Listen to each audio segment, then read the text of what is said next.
was today, get a lot of my ideas by listening to NPR, which I do a lot of, the local national public radio station, which I tell my wife I'm working. So I'm going to turn that off and go to work.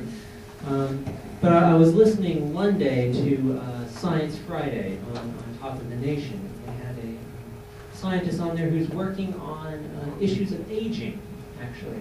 And she had a line she had prepared. She'd come in with her line, "Aging is the failure of stem cells." And she had that perfectly sort of memorized. And said that, and I don't doubt her as a scientist. I'm sure she's absolutely right.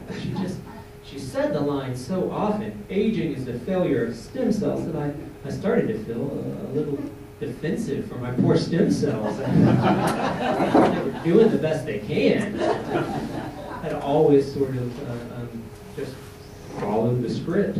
And so it started me thinking about the difference between what things are and what things really are, or as C.S. Lewis says of stars, what there are and what they're made of. And I thought, well, aging may be made of the failures themselves, but that's not what it is.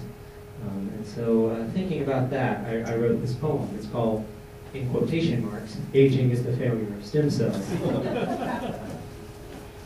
Not the long walk at dusk down a lane lined with trees, not a rounding and ripening.